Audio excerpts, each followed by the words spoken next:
Magandang araw po sa inyong lahat. Sa araw na ito, mapapakinggan po natin ang kwento ng may 18 taong gulang na binatang si Ariston. Makikilala niya ang isang lalaking palaboy na babago sa diskarte niya sa buhay. Kasabay ng pagbabalik ng palaboy sa kanilang baryo, ang pamiminsala rin ng kampon ng kadiliman. Ano kaya ang lihim na matutuklasan ni Ariston tungkol sa pagkatao ng lalaking palaboy? Magtagumpay kaya siya laban sa puwersa ng kadiliman? Sama-sama po nating pakinggan ang buhay at pakikipagsapalaran ni Ariston kasama ang antingerong palaboy sa Negros. Ngunit bago po ang lahat, mga idol, huwag po nating kalimutang mag-subscribe at i-hit ang notification bell sa aking YouTube channel na The Voice Addict at Apong Isaak para sa mas marami pang makapigil hininga na kwentong aswang at katatakutan mula sa mundo ng kababalaghan. Umpisahan na po natin ang kwento. Sige! Hawakan niyo mabuti ang mga kamay ng palaboy na yan! Sandali lang, Drigo. Ako ang unang sasapak sa lalaking yan. Teka muna, Pedro. Ako ang unang nakakita sa kanya, di ba? Kaya sa akin siya unang magbabayad. Huwag. Maawa kayo. Ano bang kasalanan ko sa inyo? Nagtatanong ka pa? Ikaw ang kumuha ng manok ni Drigo, di ba? Nagkakamali kayo sa mga ibinibintang niyo sa akin. Hindi ko kinuha ang manok niyo. Sinungaling. Lumang style na yan.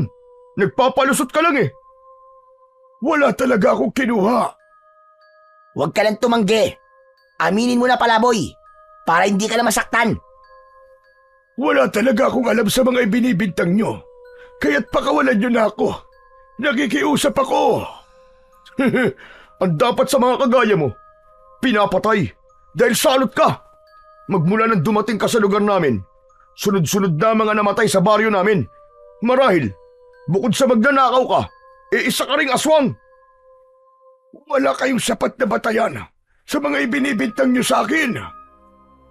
Matigas ka? Sige, tignan ko lang kung magmamatigas ka pa sa gagawin namin sa'yo.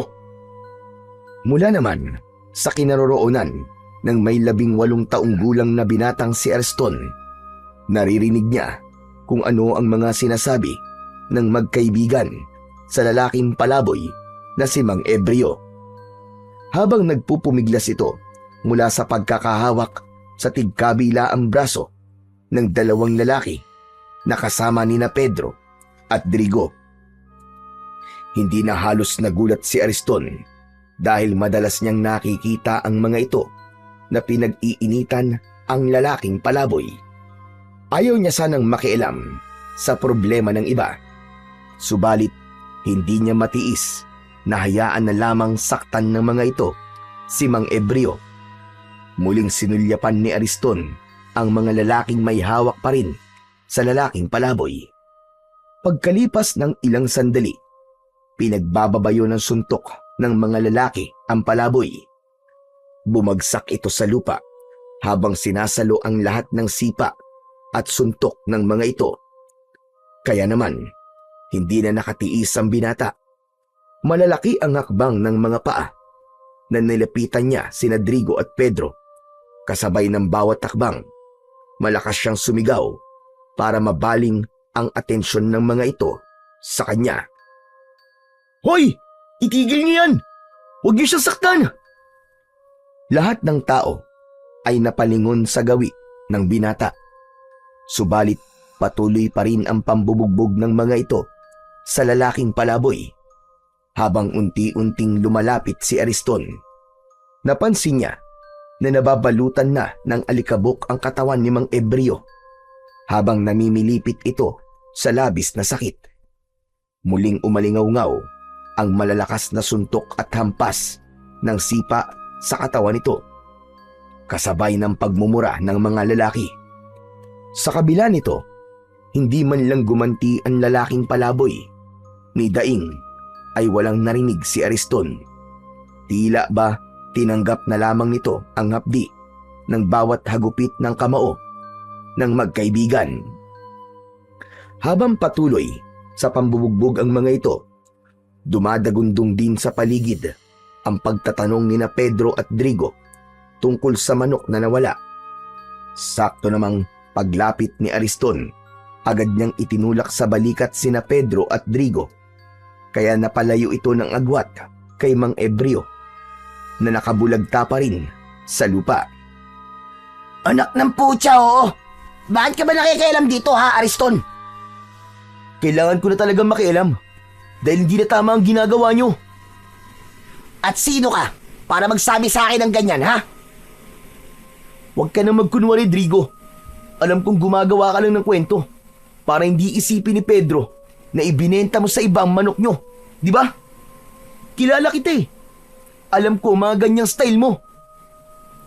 Drigo, anong sinasabi ni Ariston? Anak naman ng tutyang, oo. Huwag mong sabihing naniniwala ka sa kanya, Pedro. Drigo. Pwede ba? Alam mong totoo ang sinasabi ko. Nakita ko. Iniabot mo ang tandang kay Mantanin, di ba? Tumigil ka. Wala katotohanan niya sinasabi mo. Bakit? Ayaw mo bang malaman ni Pedro na ibinenta mo sa iba ang manok nyo at sinolo mo ang pera? At para hindi ka makonsensya, inilibre mo siya ng alak, di ba? Tumigil ka na. Kung ayaw mo masaktan. Drigo, totoo ba ang sinasabi ni Ariston? O ano? Sumagot ka, Drigo. Tinatanong ka ni Pedro. Bumakas ang tuwa sa muka ni Ariston nang makita ang reaksyon ni Drigo. Halata yun sa paglikot ng mga mata at pamumula ng muka ni Drigo. Kaya naman, hindi na nakatiis si Pedro at agad nitong kinuwelyuhan ang kaibigan. Drigo, sumagot ka! Totoo ba ang sinasabi ni Ariston? Oo na. Ibinenta ko nga manok natin. Bitiwan mo na ang damit ko. Kung ganun, nasaan ang kaparti ko? Hati tayo dun, di ba? Wala na eh. Naubos ko na. Anak naman ng tutsa, oo. Akala ko ba magkaibigan tayo? Bakit niloko mo ako? Sinungaling ka. Wala kang kwenta. Tinalo mo ako. Abalyang binitiwan ni Pedro ang damit ni Drigo. Saka tuluyang umalis at naglakad papalayo sa kanilang kinaroroonan. Kaya naman, galit na hinarap ni Drigo si Ariston. Lintik kang buwisit ka. Pakialamero ka talaga kahit kailan, Ariston. Dala ng matinding galit ni Drigo kay Ariston, agad itong nagpakawala ng malakas na suntok. Tumama yun sa kanyang muka, ngunit hindi siya natinag. Sumugod na rin ang dalawa pa nitong mga kasama at pinagtulungan siya ng mga ito na bugbugin. Sa simula, nagawa niyang sabayan ang mga suntok at sipa ng dalawang lalaki. Mabilis ang kanyang mga kamao, kaya't ilang beses niyang napabagsak ang kalaban kasama na si Drigo. Subalit habang lumilipas ang mga sandali, nagsimulang bumigat ang galaw ni Ariston at unti-unting nauubos ang kanyang lakas.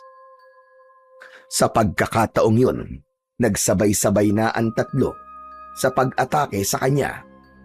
Dahil dito, hindi na iwasan ni Ariston ang pagtama ng kamao ng mga ito sa kanyang katawan. Bawat hampas ay nagdulot ng matinding hapdi sa kanyang kalamnan.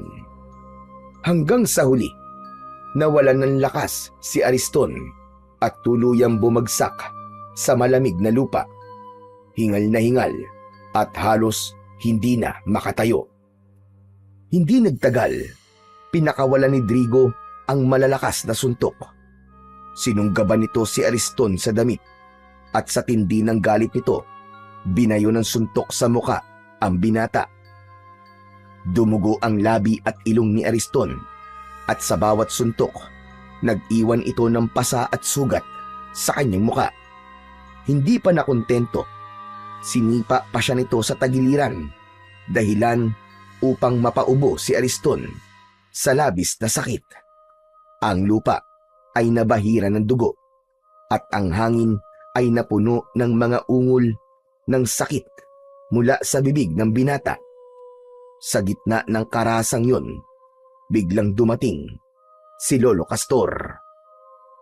Mga walang hiya kayo! Anong ginawa niyo sa apo ko? Huwag kang makialam dito, tanda. Baka ikaw naman ang samain sa akin. Bakit hindi ako makikialam? Pinapatay mo lang ang apo ko, buwisit ka! Lolo Castor, lumayo po kayo sa kanya. Huwag po kayong lalapit. Pambihira ka naman, Ariston. Ano ba nangyari? Inawat ko lang po sila eh. Umawat daw. Yung apo nyo, pakialamero yan. Lintik yan. Sinira ang diskarte ko. Nalaman tuloy ni Pedro na ibinenta ko manok namin. Kasalanan mo naman palang lintik ka. Anong kasalanan ng apo ko sa'yo? Anong dahilan? At pinugbog mo ang apo ko, Drigo? Ibinukin niya ako eh. Kasalanan niya. Siguro naman, magtatandala ang apo mong inutil, tanda. Ikaw ang dapat na magtanda. Pagsisisihan mo, ang ginawa mo pananakit sa apo ko, hayop ka. Tandaan mo yan. Huwag mo nga akong tinatakot sa pagbabanta mo. Anong magagawa mo, ha? Isa ka lang matanda at wala lang silbi. Matandang hukluban. Ah, ganun pala, ha? Sige. Tatandaan ko mga sinabi mo. Pero ito tatandaan mo, Drigo. Sa oras na saktan mo uli ang apo ko, makikita mo, pagsisisihan mo, na nabuhay ka pa. Dahil ako mismong makakalaban mo. Ako ang pakinggan mo, tanda. Dahil sa oras na makialam ka ulit sa akin at ang hambog mong apo, sinasabi ko sa inyo, ako mismo ang magpapalaya sa inyo sa baryong ito. Tandaan nyo yan! Kitang-kita ni Ariston ang panginginig sa nakadurong daliri ni Drigo dahil sa labis na galit. Kaya naman, bumundo lang kaba sa kanyang dibdib. Nag-aalala siya na baka totohanin ni Drigo ang banta. Pagkatapos nito, tahimik na umalis at naglakad si Drigo papalayo sa kanilang kinaroroonan.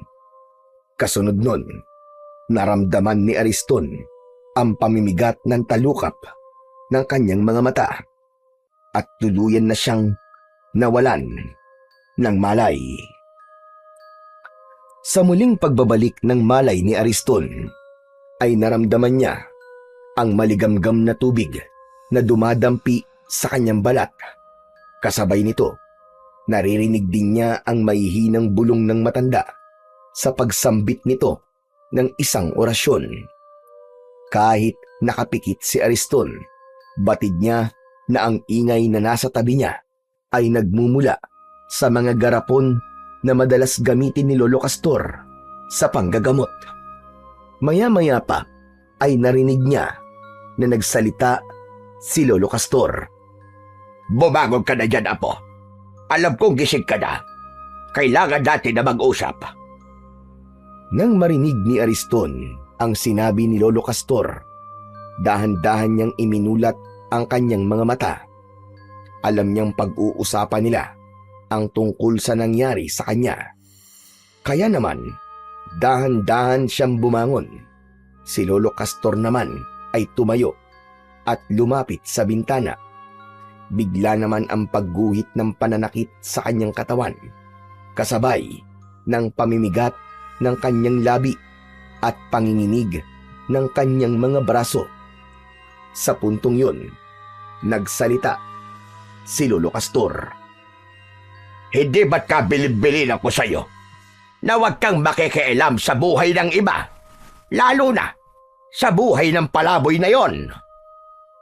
Pasensya na po kayo, Lolo. Kaya lang, hindi ko po talaga matiis na hindi makialam sa ginagawa nila eh. Makakapatay na po sila ng tao eh. Aba, ano naman ngayon kung makapatay sila? Ano ang pakialam mo sa buhay nila? Tignan mo nga ngayon kung ano nangyari sa'yo. Mabuti na lamang at dumating ako. Dahil kung hindi, baka pinaglalamayan ka na ngayon. Pasensya na po talaga kayo, Lolo. Hindi na po mauulit. Talagang hindi na mauulit.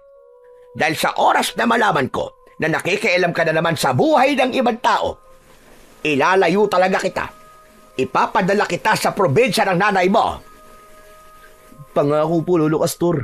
Hindi na po mauulit. Huwag niyo lang po akong ipadala sa probinsya ni nanay. Huwag kang mangako. Gawin mo. Bihira ka talaga, bata ka, oo. Palagi mo na lamang pinapasakit ang ulo ko.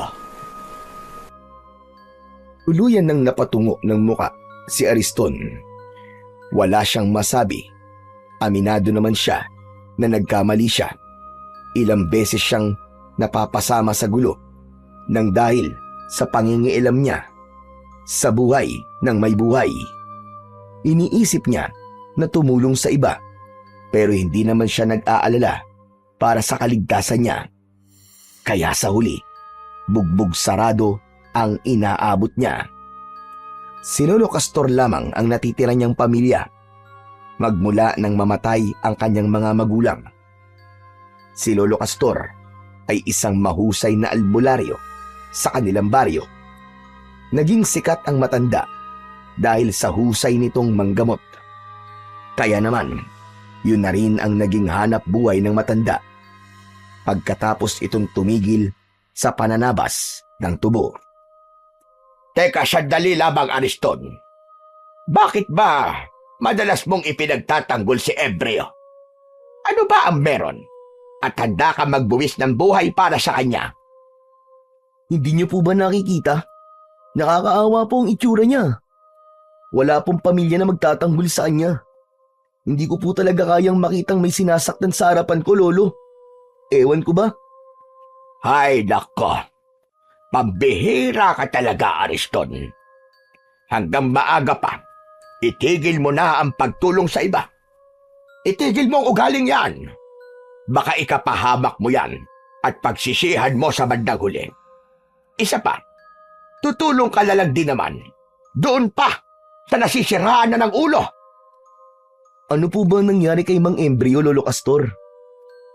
17 taon na ang nakakalipas nang maganap ang pagsalakay ng mga pirata at rebelde sa lugar natin. Kinuha nila ang mga babae sa baryo. Pinagsamantalahan sa harap ng kanilang mga asawa at ang mga sanggol noon na edad 1 taon.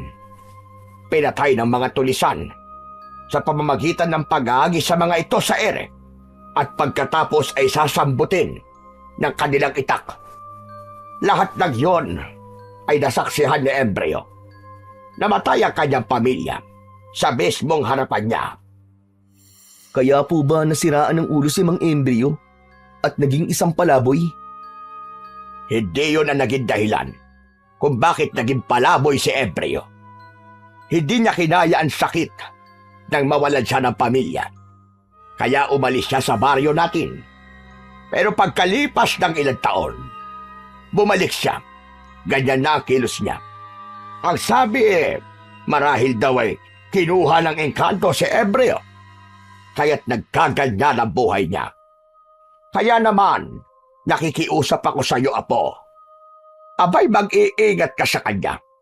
Dahil hindi natin sigurado kung sino nga ba talaga ang Embryo na bumalik sa lugar natin. Ang mga engkanto ay kilala sa kakayahan na manguha ng katawan ng mga tao para sila ang pumalik. Pero sa tingin ko naman po ay mabuti po siyang tao. Naiintindihan ko na po ngayon kung bakit po siya nagkaganon. Nakakaawa naman po palang sinapit niya. Walang puwang ang awa sa kanya, Apo. Basta iwasan mo ang Embryo na yon. Bakit ko naman po siya iiwasan, Lolo Castor? Hindi po ba't mas dapat po siyang lapitan at kaawaan? Dahil magmula nang bumalik siya sa baryo natin, sunod-sunod na ang pagkamatay ng mga tao sa lugar natin. May minsan na natatagpuan sa kakauyan, wakwak ang tiyan at nagkalat ang laman loob sa lupa. Hanggang ang iba naman ay nagkakasakit. Tinutubuan ng malalang sugat sa katawan. Pagkatapos ay nilalabasan ng kung ano-anong mga insekto sa sugat. Lahat ng yun ay nangyari magmula nang bumalik si Embryo. Wala pong sapat na batayan para ibintang sa kanya ang mga nangyayari sa baryo natin. Parang napaka-imposible naman yata ang sinasabi niyo tungkol sa kanya, Lolo. Posible lahat ng mga sinabi ko tungkol sa kanya. Kadalasan ng mga nilalang na nagtatago sa dilim ay magagaling magpanggap at magkunwari. Baka hindi mo alam, ay nasa tabi-tabi lang sila at handa nang umatake sa oras na magkaroon ng pagkakataon. Pasensya na, Lolo. Pero hindi po talaga ako naniniwalang magagawa yun ng Mang Ebreo. Isa pa, magaan po talaga ang loob ko sa kanya eh. Dahil naaawa po ako sa kalagayan niya. Maniwala ka, Apo. Hinala ng mga tao. Aswang ang lalaking palaboy na yon.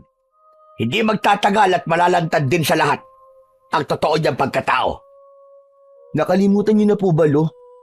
Na kapag walang sapat na batayan at patunay sa lahat ng hinala, hindi tayo maaaring manghusga ng kapwa. Alam ko naman yun, Apo.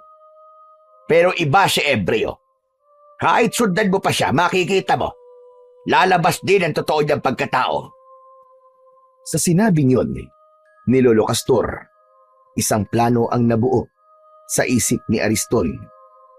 Sa isip niya ay susundan niya si Mang Ebreo para malaman kung may katotohanan ba ang sinasabi ni Lolo Castor. Isang malalim na buntong hininga ang pinakawalan ni Ariston. Hindi na siya nagtanong pa sa matanda. Maya-maya pa ay muling nagsalita ang matanda. Hala, sige na. Bumangon ka na dyan.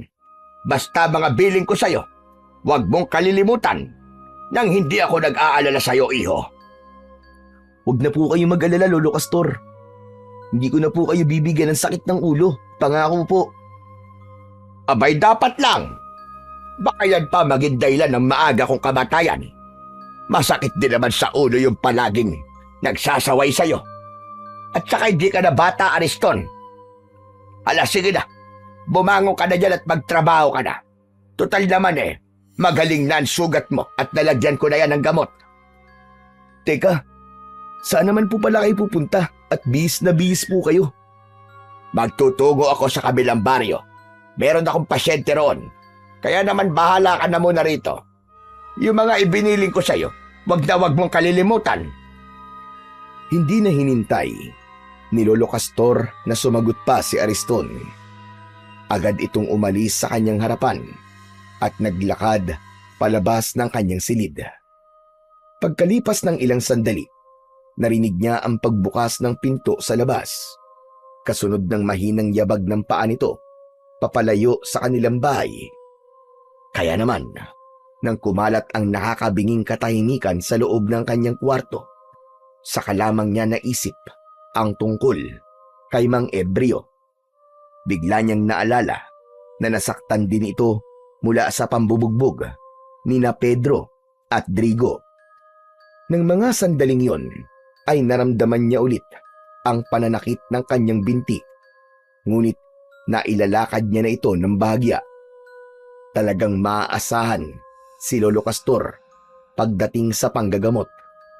Kaya naman, hindi nakapagtataka na marami na ang nagtitiwalang magpagamot sa matanda. Pagkalipas ng ilang araw, matapos siyang bugbugin ni Drigo at ng mga kasama nito, bumalik na si Ariston sa nakasanayan niyang gawain. Kagaya ng dati, nagsimula siyang magtrabaho sa tubuhan ni Kaloy. Banayad ang hagod ng kanyang itak habang tinatabas ang mga tubo. Nang bigla niyang naramdaman na bahagyang lumalamig ang ihip ng hangin. Saka lamang niya napansin na malapit na palang dumilim ang paligid.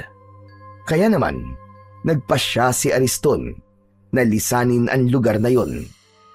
Pagkaraan ng ilang sandali, habang tinatahak niya ang daan pauwi sa kanilang bahay, bigla niyang naalala si Mang Ebreo.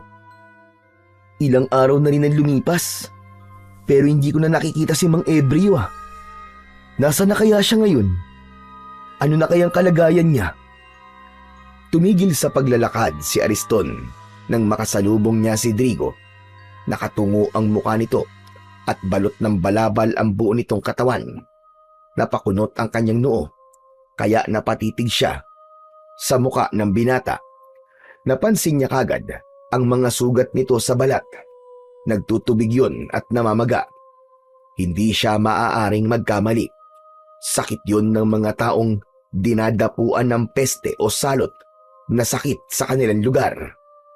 Kaya naman, bigla niya itong nilapitan at hinawakan ang mga kamay nito. Drigo, sandali lang! Ano nangyari sa balat mo? Hinablot nito ang braso mula sa pagkakahawak ni Ariston. Pagkatapos ay tinignan siya nito ng matalim. Dinuro siya nito sa kanyang muka habang nanginginig sa galit. Wag mo akong hahawakan, Ariston, ha? Ang hayop na palaboy na yun. Tignan mo ang ginawa niya sa akin. Ha? Sandali, anong ibig mo sabihin, Drigo? Si Mang Ebrio ang may gawa nito sa akin, Ariston. Sigurado ko na binarang niya ako para makaganti siya sa akin. Hahanapin ko talaga siya. Pagbabayaran niya to, umanda siya sa akin. Teka, sandali lang. Sa tingin ko hindi niya kasalanan kung bakit nangyari yan sa'yo. Dati na may ganyan na sakit na kumakalat sa baryo natin, di ba? Kaya huwag ka magpadalos-dalos ng desisyon.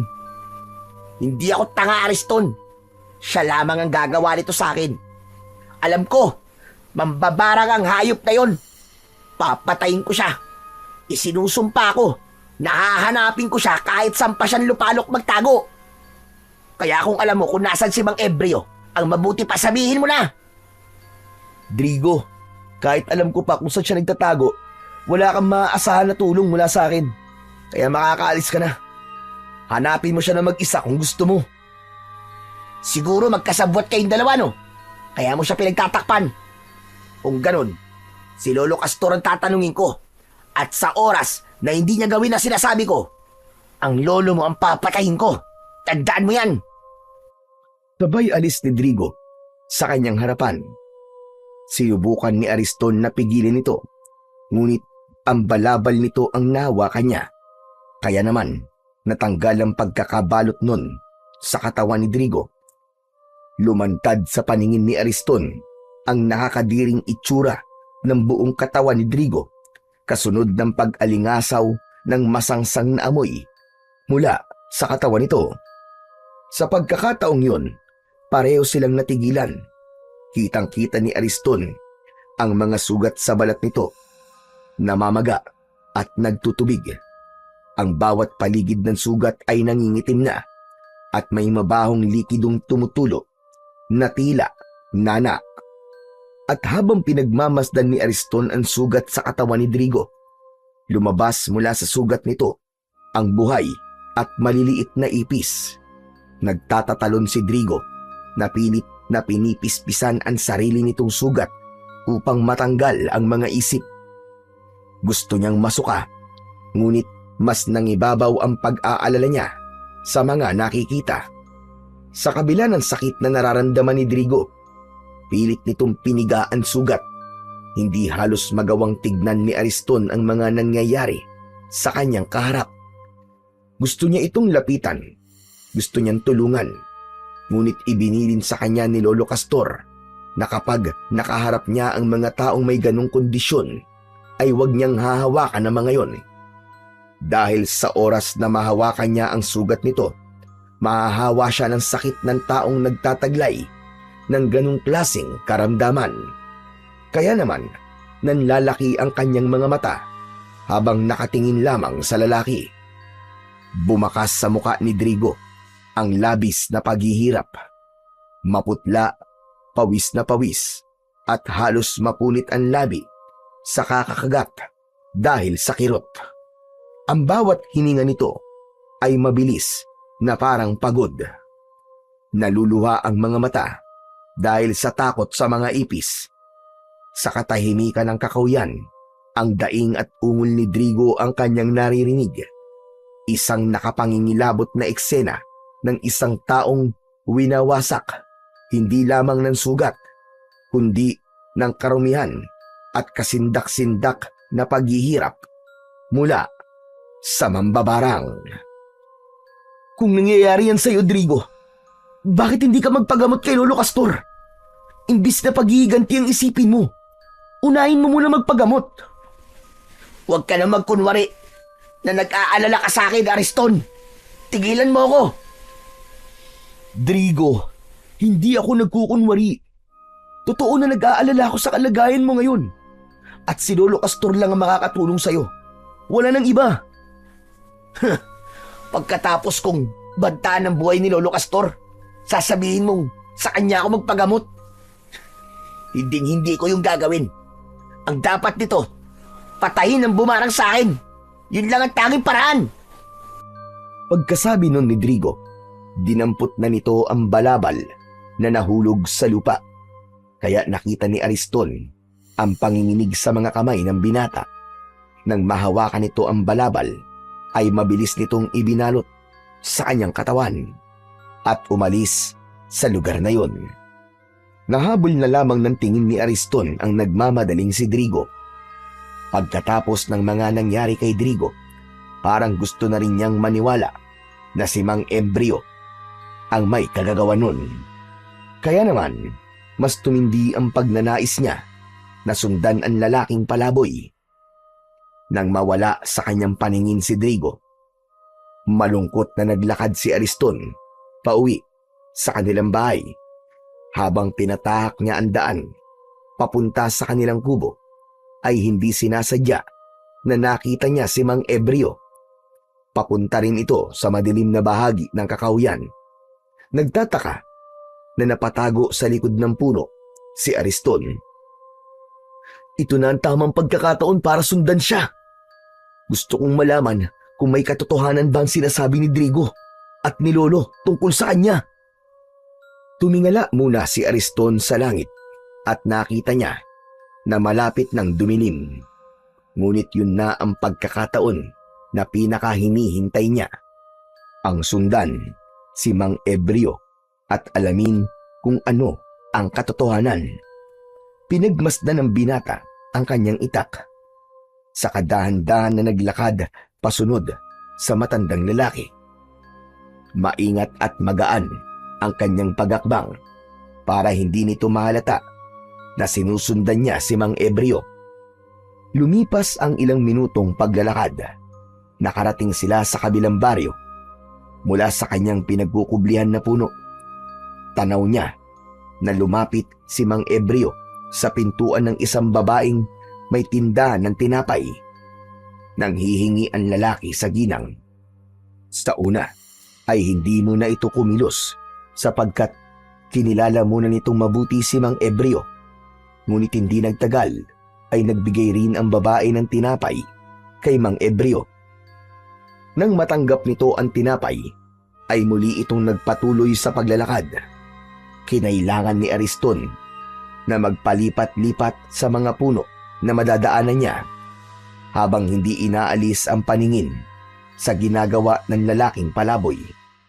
Maya-maya pa ay huminto naman si Mang Ebreo sa tapat ng isang magandang bahay.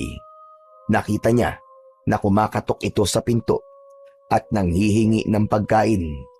Subalit ipinagtabuyan ito at ipinahabol pa sa aso. Hindi inaasahan ni Ariston na masasaksihan niya ang ganong ugali ng mga tao. Kahit may ilang nag-abot ng tinapay o kanin kay Mang Ebreo, meron pa rin na mga taong may masasamang pag-uugali.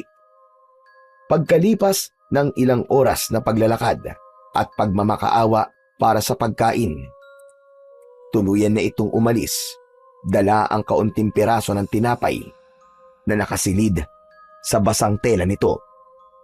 Bawat bahay na nagbibigay rito ng pagkain ay nakikita ni Ariston na nilalagyan ng marka ang bawat dingding o pinto gamit ang palawit ng kwintas nito.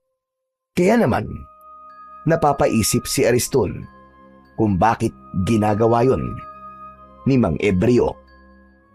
Teka, bakit kaya nilalagyan niya ng tanda ang bahay ng mga taong nagbibigay sa kanya ng tinapay? At ang hindi naman nagbibigay sa kanya ng pagkain ay nilalagyan niya ng X na marka. Para saan kaya yun? Napakunot ang noo na bulong sa sarili ni Ariston. Muli niyang ipinagpatuloy ang pagsunod kay Mang Ebreo habang ang paligid ay unti-unti nang binabalot ng dilim. Bumakas ang pag-aalala sa dibdib ni Ariston. Kailangan niyang makabalik kagad sa bahay nila upang hindi malaman ng matanda ang pinaggagawa niya habang wala ito. Mabuti na lamang at naisipan ni Mang Ebreo na bumalik sa gubat. Tinaak nito ang daan papunta sa kakahuyan. Maya-maya pa ay tumigil ito sa paglalakad. Sa tapat ng isang maliit na matandang punong balete, lumapit si Mang Ebreo. Inilapag nito ang daladala at umupo sa isang batong nababalutan ng damo. Pagkaraan ng ilang sandali ng pagpapahinga, sinimulan nitong buksan ang tinapay at marahang isinubo sa bibig. Dahan-dahang ninunguya na para bang bawat mumo ay mahalaga. Ang katahimikan ng paligid ang nagsilbing saksi sa kalungkutan ng buhay ni Mang Ebreo. Sa kabilang dako naman ng kakahuyan, nakatago si Ariston habang nakatingin pa rin sa ginagawa ng lalaking palaboy. Wala naman ako napapansin na kakaiba sa kanya.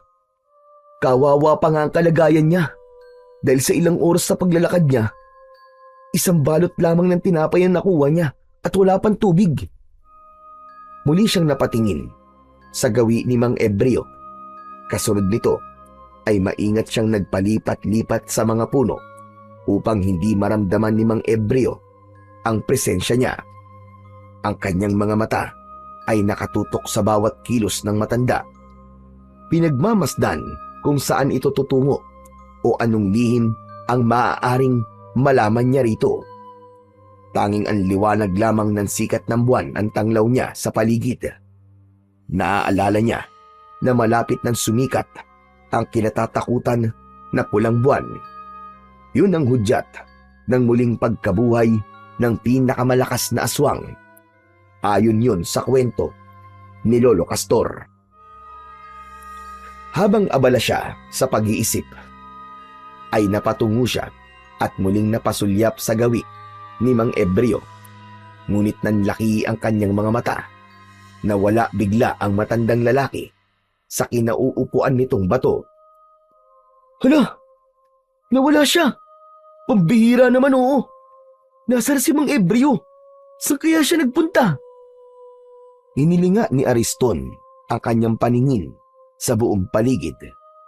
Ngunit wala na talaga ang lalaking palaboy. Kaya naman, napilitan siyang lumabas sa kanyang pinagtataguan. Naglakad siya papalapit sa bato na inuupuan ni Mang Ebreo. Ang bilis naman niyang mawala. Pambihira! Akma na sanang paalis sa tapat ng puno ng balete si Ariston nang bigla siyang nakarinig ng mahinang pag-angil sa kanyang likuran. Biglang may malamig na hangin ang dumampi sa kanyang batok. Napalingon siya at doon niya nakita ang isang nilalang na tahimik na nakatayo sa kanyang likuran. Nakangising tumutulo ang malapot nitong laway. Ang nilalang ay matangkad, payat, ngunit litaw ang matitigas na buto sa ilalim ng balat.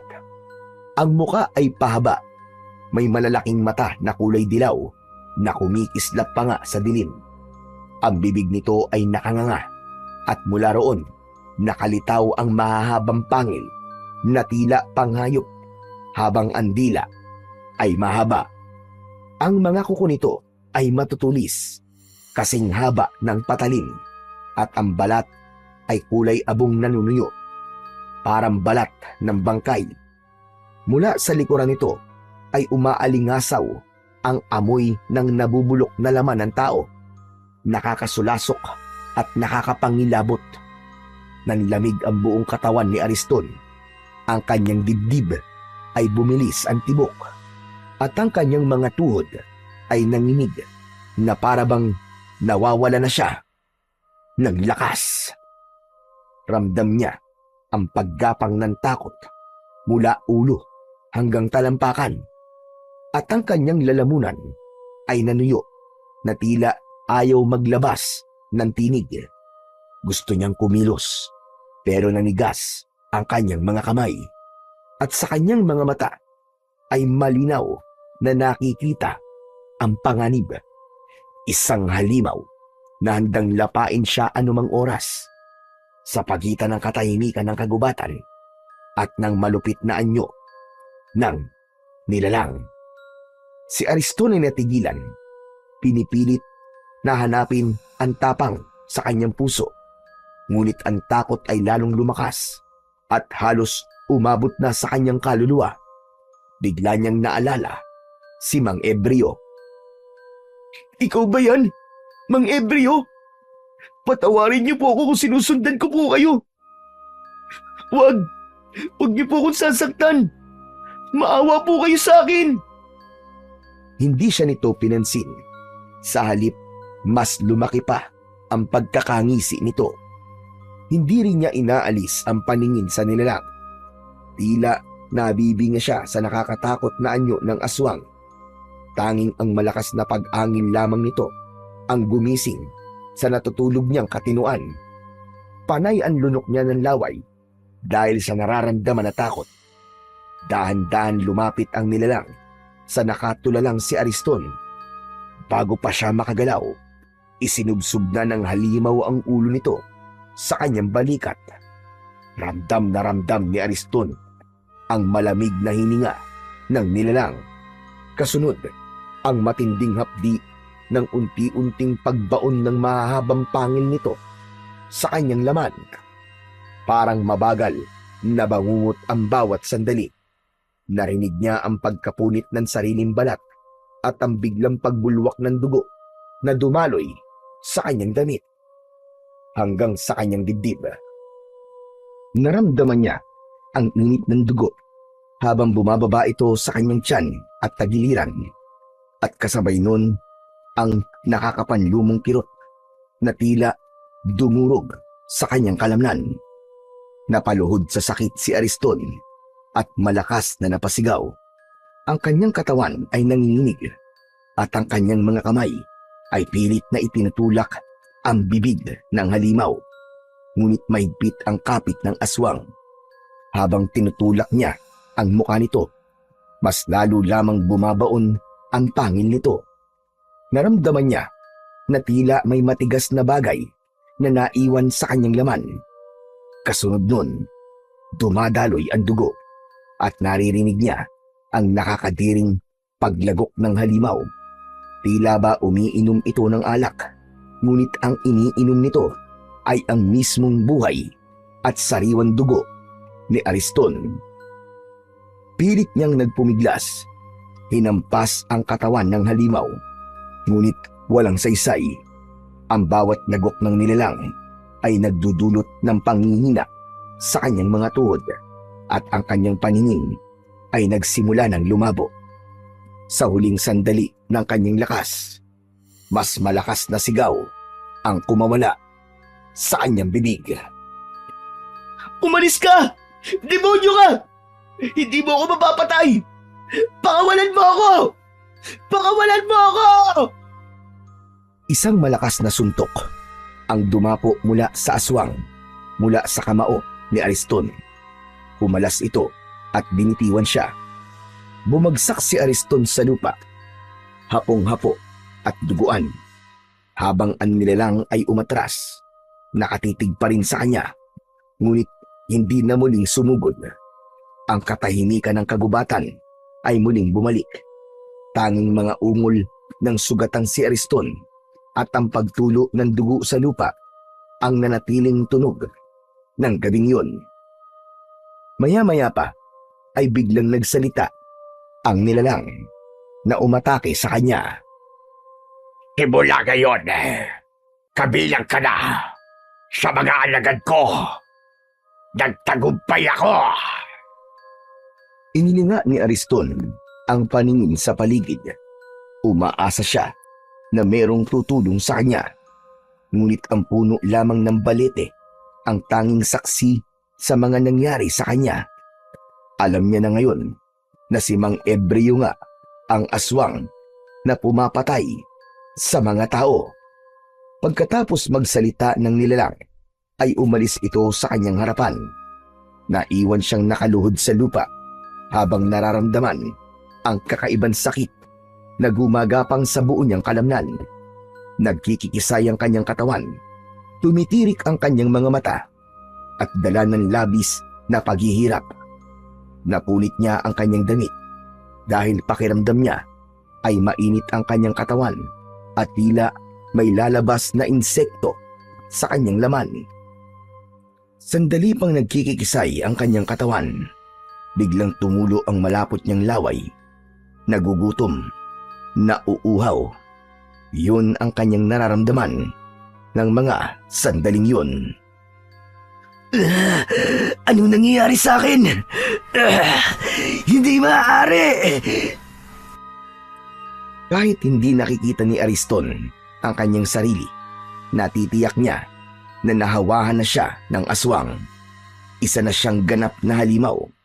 Hindi siya maaaring magkamali dahil ang nararamdaman niyang gutom at uhaw ay hindi para sa normal na pagkain, kundi sa karne ng tao. Napayuko si Ariston, hingal at duguan, nang biglang may dumaloy na kakaibang init sa kanyang mga ugat. Mula sa kaibuturan ng kanyang dibdib ay sumiklab ang isang malakas na kapangyarihan at sa isang iglap ay nagliyab ng malaapoy na liwanag ang kanyang buong katawan. Ang paligid ay nabalot ng maningning na kulay pulang liwanag. Tila apoy na hindi nakakasunog, ngunit umaalab ng kakaibang lakas.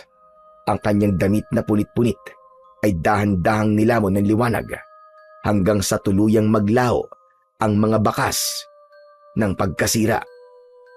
Maging ang malalim na sugat sa kanyang balikat na kanina lamang ay umaagos ang dugo, ngayon ay mabilis na naghihilom na parabang hindi ito kailanman nagkaroon ng sugat.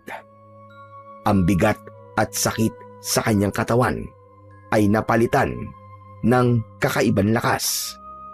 Mabilis, matalim at umaapaw na enerhiya, tila gumagapang sa kanyang mga ugat. Tumayo ng naguguluhan si Ariston at ubod lakas na sumigaw. Anong nangyayari sa akin? Anong nangyayari sa akin? Sa kabila ng kanyang pagtataka, mas pinili niyang maghanap ng pagkain na tatanggal sa nararamdaman niyang gutom. Biglang bumilis ang kanyang mga kilos. Ang kanyang mga mata ay nagniningning na parabang mata ng isang mabangis na nilalang. Sa di kalayuan, napansin niya ang isang usa na namamahinga sa ilalim ng isang punong kahoy. Hindi siya nag-atubili. Sa isang kisap mata ay tumalon siya at sinalakay ang hayop na yon. Dala ng matinding gutom at uhaw, mabangis at mabilis na nilapa niya ang usa. Ang kanyang mga kamay ay bumaon sa katawan ng kawawang hayop. Pinunit ang laman at ang dugo nito ay dumikit sa kanyang labi. Ang bawat kagat niya ay mabilis at sabik na sabik. Ang malamig na karne ng usa sa kanyang bibig ay nginuya niya na parang hayop na gutom. Ang amoy ng sariwang dugo ay tila nagpapalakas palalo sa kanyang katawan hanggang sa wala nang matira kundi ang duguang katawan ng kawawang usa. Pinagmasdan niya ang kamay na may matutulis na kuko na animo ay mga patalim. Dinilaan ang natirang dugo roon at laman sa palad hanggang sa para na siyang pusa na nililinisan ang kanyang mga balahibo sa katawan. Pagkaraan pa ng ilang sandali, unti-unti ring naglaho ang liwanag na bumabalot sa kanyang buong katawan. Ang kanyang mga mata ay bumalik na rin sa dati at ang kanyang hininga ay unti-unting bumagal. Ang dating mabangis na anyo ay napalitan muli ng anyo ng pagiging tao. Parang isang panaginip lamang ang lahat, ngunit damang-dama niya ang lakas na ibinigay sa kanya ng kapangyarihan.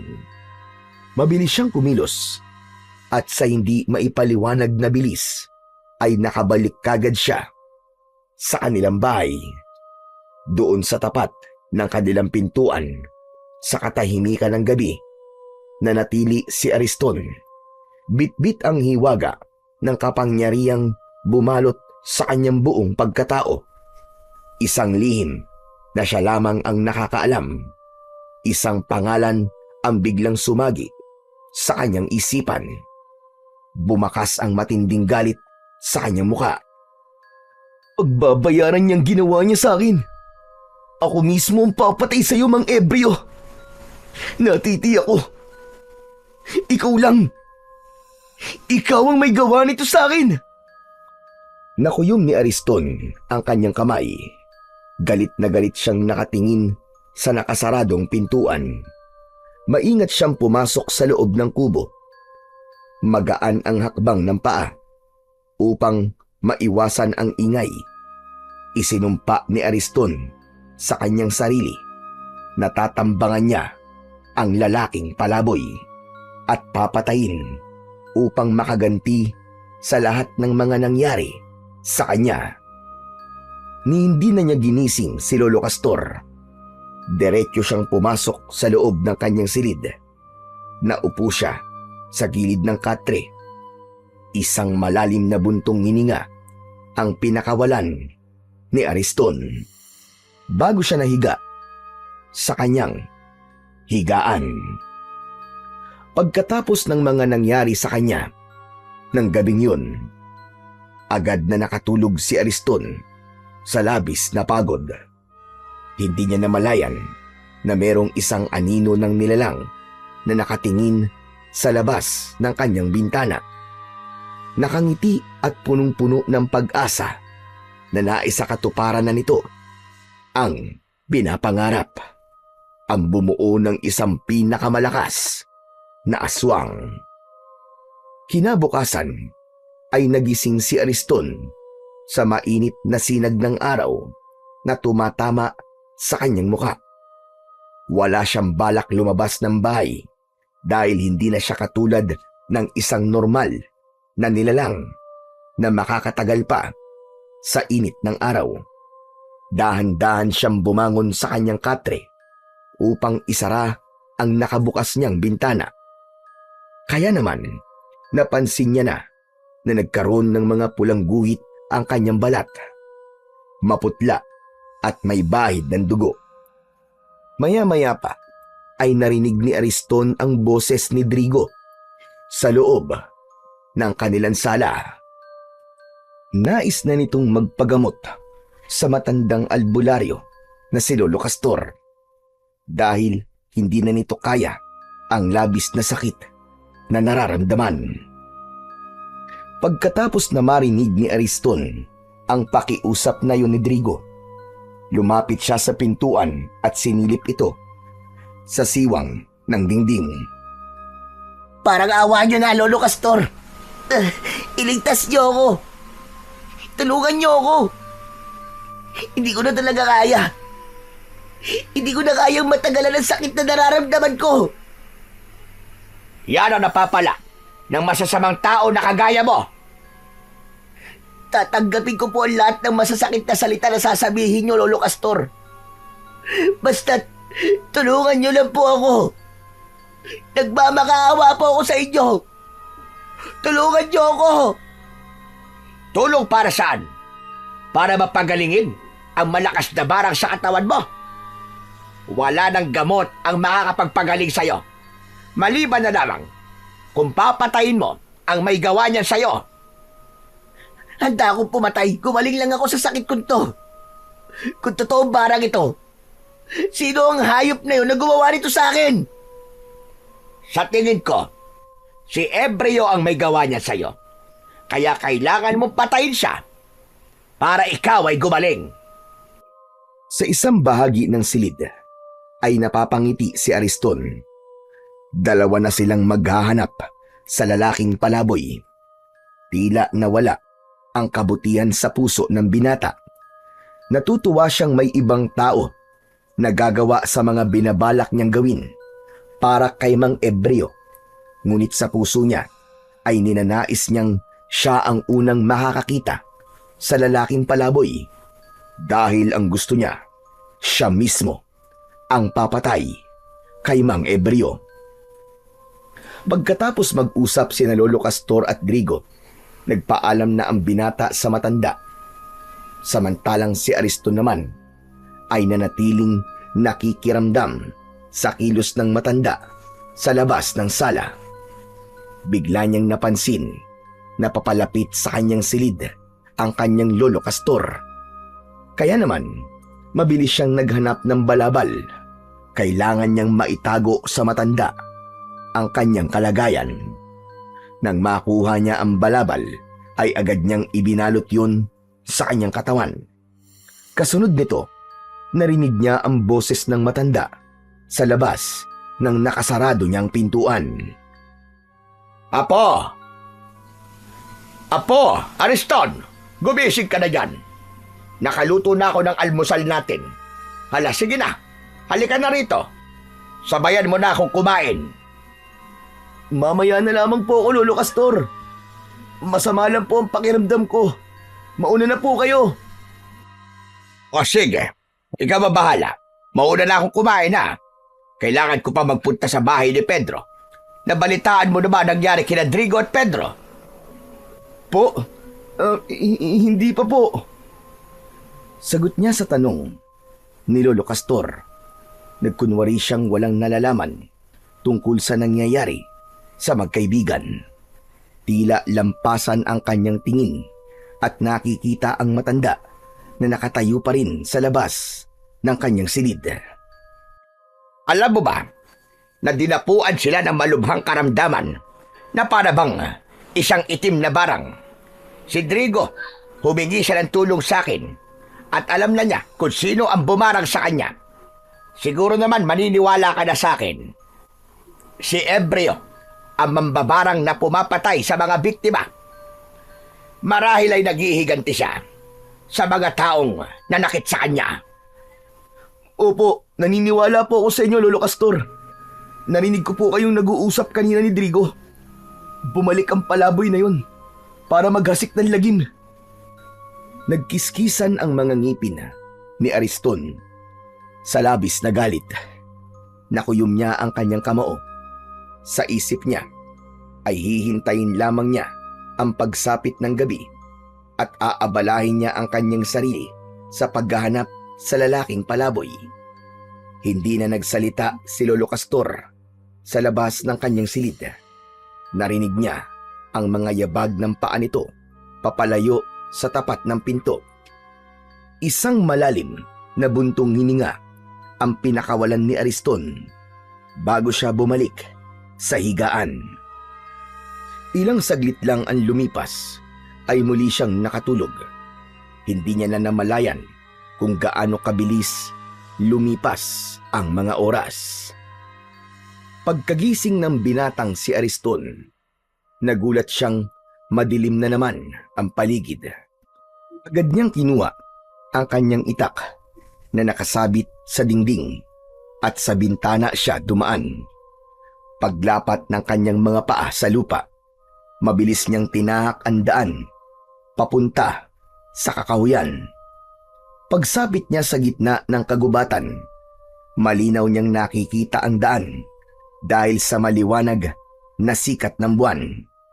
Batid niya na doon dadaan si Mang Ebreo.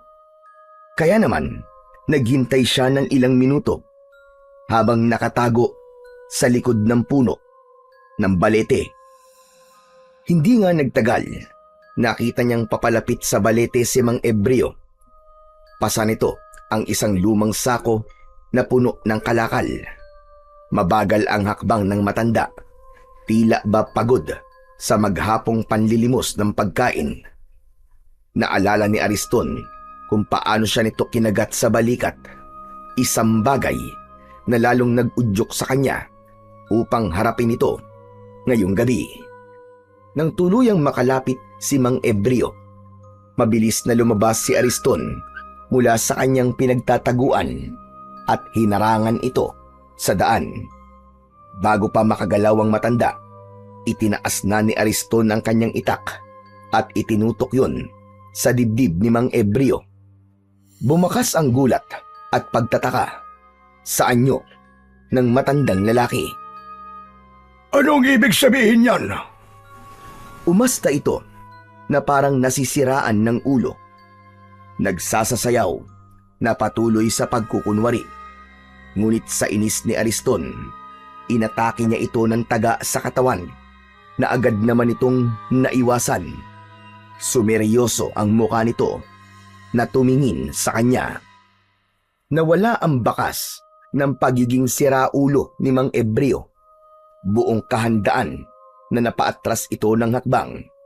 Ngunit ang mga mata ay nanatiling nakatingin sa kanyang kamay na may tangan na itak. Unti-unting nagbago ang anyo ni Ariston. Mula sa pagiging tao ay naging isang halimaw ito na umaangil ng dahil sa labis na puot at galit. Ni hindi nagulat ang kaharap. Tila alam na nito na may hawa siya ng pagkaaswang. Kaya naman, mas lalong gumapang ang galit sa dibdib ni Ariston. Dito na magtatapos ang pagtatago mo, hayop ka. Pati ako, dinamay mo. Hinawaan mo ako ng pagiging aswang mo. Kaya naman, papatayin na kita ngayon. Mariin at galit na sambit ni Ariston habang kumikislap ang talim ng itak sa ilalim ng sinag ng buwan. Ang kanyang mga braso ay nanlalakas. Patuloy sa paghakbang papalapit sa lalaking natitigilan. Wala akong alam sa mga sinasabi mo, Ariston. Kagabi, sinundan kita. Ngunit biglaan nawala. At ang lumitaw ay ang mabangis na nilalang na kumagat sa balikat ko. Kaya nangyari ito sa akin. Alam ko, ikaw yun. Ikaw ang aswang na gumawa nito sa akin. Kaya huwag ka na magkunwari. Dahil bistado na kita. Papatayin talaga kitang hayop ka. Buong lakas na itinaga ni Ariston ang itak sa lalaki. Ngunit nakaiwas ito. Habang patuloy sa pag-atake si Ariston, nagsalita naman si Mang Ebreo. Nagkakamali ka sa inaakala mo. Kagabi, alam ko sinusundan mo ko, pero wala akong ginawang masama sa'yo. Umuwi na ako noon at hindi ko alam ang mga nangyari sa'yo. Maniwala ka, Ariston! Sinungaling ka! Muli niyang inatake ng taga si Mang Ebreo, ngunit mabilis itong nakaiwas. Nagawa siya nitong maitulak. Bumakas sa mukha nito ang pinaghalong pag-aalala at pagtataka. Sa katahimikan ng kakauyan, ang kanilang mga hininga lamang ang naririnig. Sa pagitan ng dalawang nilalang, ang matandang palaboy na puno ng misteryo at ang binatang armado ng tapang. Nagsimula ang sagupaan na magbubunyag sa kanila ng totoo nilang layunin at pagkatao. Ang itak ni Ariston ay walang nagawa sa mabilis na paggalaw ni Mang Ebreo, lalo na nang tinamaan siya ng suntok nito sa kanyang dibdib. Bumagsak siya sa lupa. Habang nakahiga si Ariston sa lupa, mabilis naman na hinubad ni Mang Ebreo ang kwintas nito. Akala niya ay gagamitin yun ng lalaki sa kanya upang patayin siya. Ngunit nagkamali si Ariston. Sa pagtalon ni Mang Ebreo papalapit sa kanyang kinaroroonan, mabilis nitong naisuot ang kwintas sa kanyang leeg at agad na tumayo, papalayo sa kanya. Nagulat si Ariston dahil may kung anong malakas na puwersa ang nagpatigil sa kanyang galit at katawan. Nanatili siyang nakahiga habang nakatingin sa nakatayong si Mang Ebreo. Subalit ang hininga ni Ariston ay mabilis at punong-puno ng pagpupumiglas ang isipan. Ngunit hindi ng kanyang katawan. Anong ginawa mo sa akin? Anong ginawa mo sa akin, hayop ka? Pansamantalang maninigas ang katawan mo sa loob ng 5 minuto. Sapat na yon para mapakinggan mo ang mga sasabihin ko sa'yo. Alisin mo to! Alisin mo to, hayop ka! Alisin mo to! Tinatanggal pansamantala ng kwintas ang pagiging aswang mo at makokontrol mo ang sarili mo. Ngunit bago yon, unti-unti niyang binibigyan ng bisa ang mutya na nakatanim sa balikat mo. Walang kaalam-alam ang nilalang na nagtanim sa'yo ng mutya na isa palang pagkakamali ang ginawa niya sa'yo. Hindi ba't ikaw nga ang may gawa nito sa akin? Ikaw ang kumagat sa balikat ko. Kaya ikaw ang nagkamali. Huwag mo na subukang bilugin pa ang ulo ko. Dahil hindi ako maniniwala sa'yo. Demonyo ka! Patutunayan ko sa'yo na nagsasabi ako ng totoo. Ang kwintas na suot mo ay karapat-dapat para sa'yo. Pagmasdan mo kung paano niyan babaguhin ang anyo mo. Dahil hindi ako masamang nilalang, kagaya ng iniisip mo. Sa ating dalawa, ikaw lang ang totoong aswang.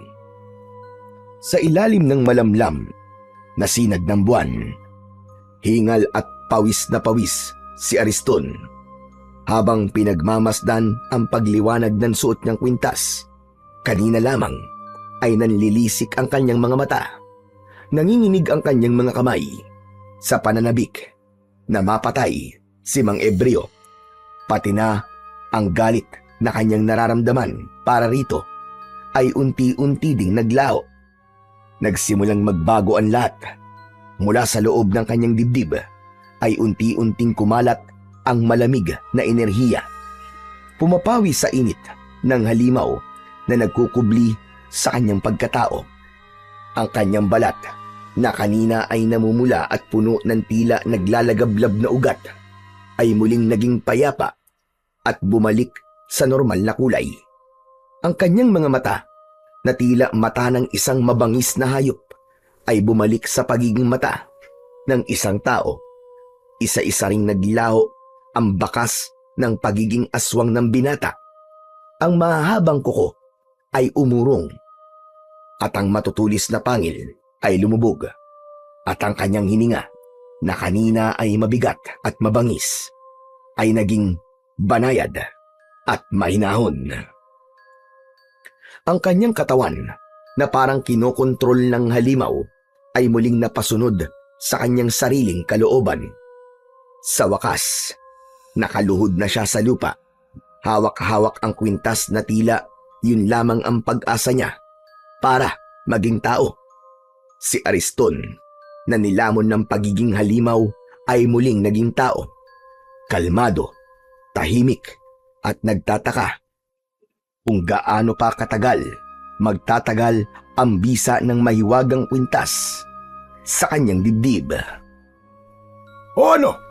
Siguro naman, makakausap na kita ngayon ng maayos nang hindi pinagbabantaan ng buhay ko. Anong nangyayari sa akin? Mananatili pa rin ang pagiging aswang mo. Ngunit hindi na kagaya kanina na wala kang kontrol. Wala akong kinalaman sa ibinibintang mo sa akin. Hindi ako ang may gawa niyan sa'yo. Hindi ko alam kung dapat ba akong maniwala sa mga sinasabi mo. Handa akong patunayan na hindi ako ang aswang. Ngayon na nalaman ko na ang sikreto mo, ikaw naman ang sumama sa akin para makilala mo kung sino ba talaga ako at kung ano ang totoo kong layunin. Huwag mo na akong linlangin. Ang mga kagaya mo ay hindi dapat pinagkakatiwalaan. Ang layunin mo ay gumanti sa mga taong nanakit sa'yo, di ba? Ikaw ang bumarang kina Pedro at Drigo. Nagkakamali ka, Ariston. Sapagkat hindi ko yun magagawa sa kanila. Mali ang iniisip mo sa akin. Sinundan kita at alam ko kung ano ang mga nakita ko. Alam ko nga na sinundan mo ko kahapon. Kaya alam ko rin na nakita mo ang lahat ng ginawa ko. Kaya paano mo nasabi na ako ang aswang na umatake sa'yo. Sige nga. Biglang natigilan si Ariston. Dahil sa puntong yun, hindi niya nakita ang pagpapalit ng anyo ni Mang Ebreo. Kaya walang sapat na batayan ang mga ibinibintang niya rito. Nagsimula na siyang maguluhan. Alam ko, may bahagi ng pagkatao mo pa rin ang naguguluhan. Sumama ka sa akin at ipapakita ko sa'yo kung sino ba talaga ako. Sa oras na matuklasan mo kung ano ang totoong ginagawa ko, malalaman mo rin ang dahilan kung bakit pinagbibintangan nila ako na isang aswang. Pero, paano mo maipapaliwanag ang mga taong natatagpuan sa kakahuyan habang ikaw ang kanilang itinuturong pumatay sa mga biktima? Hindi sila mga tao, Ariston. Sila ang mga pinapatay ko na halimaw at pagsapit ng umaga ay bumabalik sa totoo nilang anyo bilang isang normal na tao.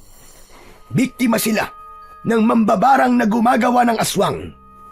Ngunit hindi rin naman sila maaaring mabuhay kahit biktima lang sila, sapagkat magagawa pa rin nilang pumatay ng tao kagaya ng mga nangyari sa iyo ngayon. Anong ibig mo sabihin? Nang gabing sinundan mo ko, alam ko na meron pang isang nilalang ang nakasunod sa atin. Kaya naman, nagkunwari akong nagpapahinga sa ilalim ng puno ng balete. Dahil alam ko, ng mga sandaling yon, ikaw talaga ang totoong pakay ng nilalang.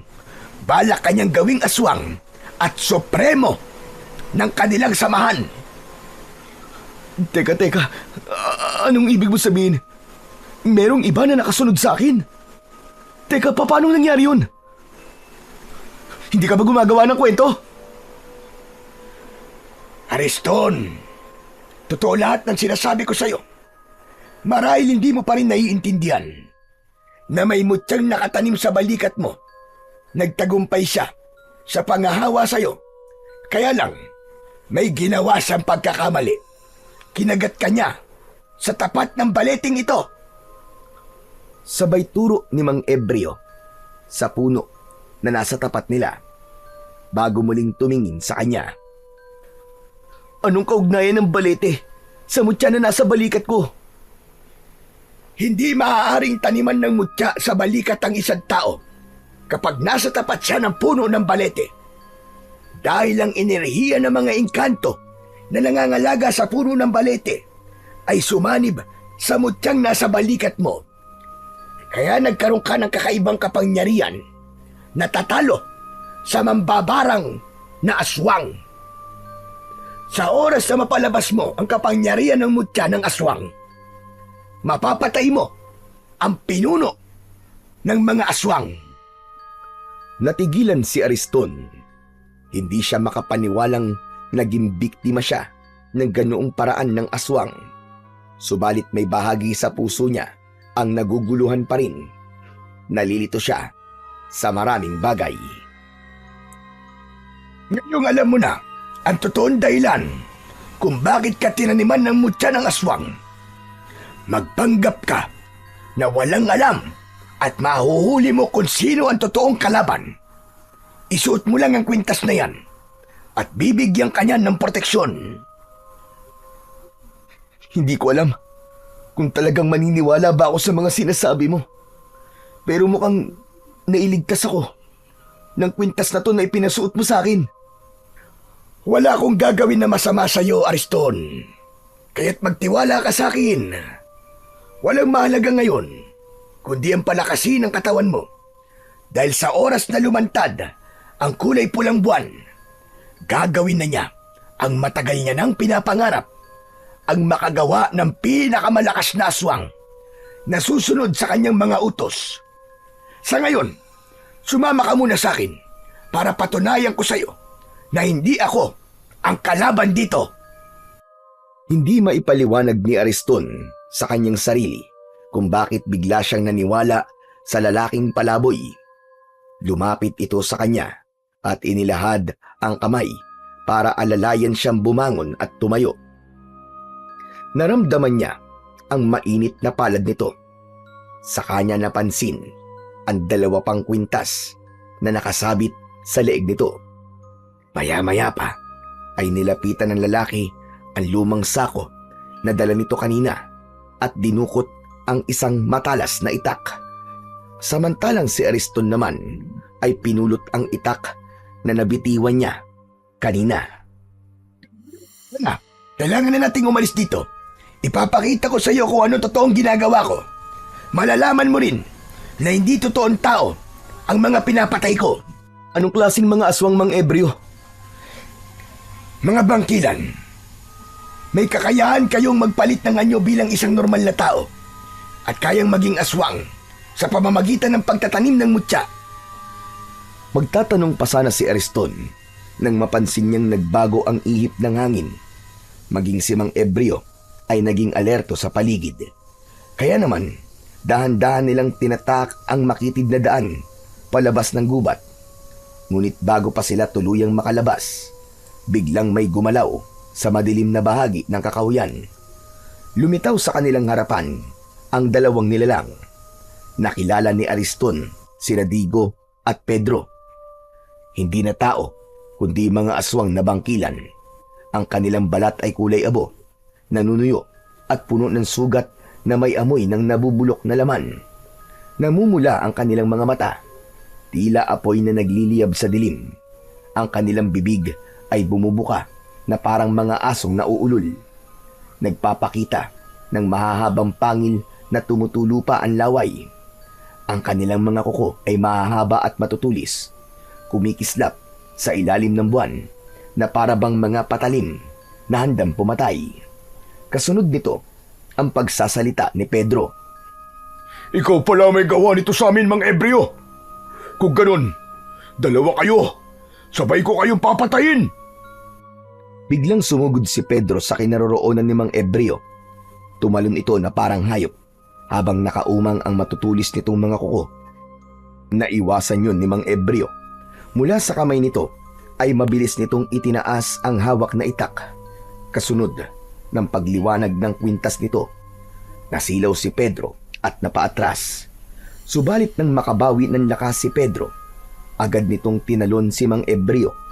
Ngunit bago pa man lumapag ang pangil ni Pedro sa leeg ng lalaking palaboy, itinapat nito ang anting-anting sa dibdib ng halimaw. Kasunod ng pagtarak ng talim nito sa dibdib ni Pedro. Biglang nagliyab ang katawan ni Pedro at sa isang iglap ay bumagsak itong naglalagablab. Sumisigaw ito ng nakakakilabot na pag-angil hanggang sa tuluyang maging abo ang katawan nito. Sinasabi ko na nga ba at may kapangyarihan kang pumatay ng mga katulad namin. Ikaw ang totoong nanghawa sa akin, hayop ka. Mamatay ka. Pagbabayaran mo ang ginawa mo kay Pedro. Walang kasalanan si Mang Ebreo. May ibang gumawa niyan sa inyo, maniwala ka. Hanggang dito ba naman? Kinakampihan mo pa rin ang matandang palaboy na yan.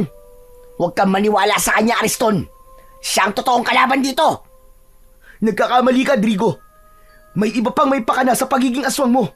Ako rin. Isa na rin akong aswang ngayon. Kaya masasabi kong wala siyang kasalanan sa mga nangyayari sa atin. Maniwala ka. Hindi ako tanga. Kaya magsama kayo.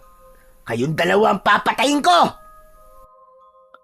Mabilis at malalaki ang hakbang ni Drigo na sinugod nito si Ariston. Ngunit biglang lumiwanag ang mga mata ni Ariston. Bumalik ang pagiging halimaw niya. Ramdam niya ang lakas ng kapangyarihan na dumadaloy sa kanyang katawan.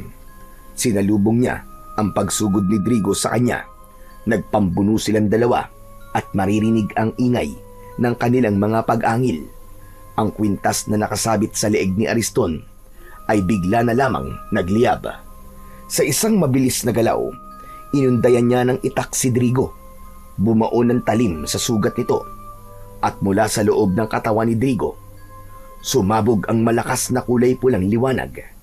Ang halimaw ay bumagsak sa lupa. Nagkikikisay ang katawan na parabang nalalaso nito. Pagkalipas ng ilang sandali, nasunog ang katawan nito hanggang sa wala nang natirang bakas, kundi abo na lamang na kumalat sa hangin. Humihingal na natigilan si Ariston. Nanlalaki ang mga mata sa nangyari. Doon niya nalaman na ang kapangyarihang nananalaytay sa kanyang mga ugat ay hindi sumpa, kundi isang sandata na magagamit niya laban sa kasamaan. Samantalang si Mang Embryo naman ay nakatitig sa kanya at seryosong nagsalita. Ngayon alam mo na, Ariston. Sila ang totoong kalaban. Hindi ako makapaniwala na isa kayong manunugis ng aswang. Nagkuunwari lang pala kayong palaboy para hanapin ang mga halimaw na nabiktima ng mambabarang. Tsaka, bigla ko po naalala. Nang hapon po na sinundan ko kayo, napansin ko po na naglalagay kayo ng marka sa labas ng pintuan ng mga taong mabait at naging masama sa inyo. Dahil pagsapit ng kulay pulang buwan, lahat ng may marka ng X, tatawagin sila ng kanilang pinuno para masaksiyan ang pagsanib ng kapangyarihan ng kulay pulang buwan sa katawan ng napili nilang Supremo bilang isang ganap na pinakamalakas na aswang. At ikaw yun, Ariston. Ikaw ang gagawin niyang Supremo. Aba, teka sandali lang po. Paano pong ako? Paano pong nangyari yun? Sapagkat ikaw ang pinili ng pinuno. Mahirap malaman kung sino ang totoo nating kalaban. Ngunit hindi magtatagal ay lalantad siya sa oras na magsagawa na siya ng ritual para sa'yo. Kung ganun, may posibilidad din po na mapahamak po si Lolo Castor, ganun ho ba? Oo, lahat ng malapit sa'yo. Baka nga siya pa ang gamiting pain laban sa'yo. Kaya hanggat maaari, huwag ka munang lumapit sa lolo mo. Baka madamay siya sa mangyayari sa'yo. Kailan po ba lalabas ang kulay pulang buwan? Bukas ng hating gabi, lalabas ang kulay pulang buwan. Yun ang dahilan kung bakit nagpakita ako sa'yo.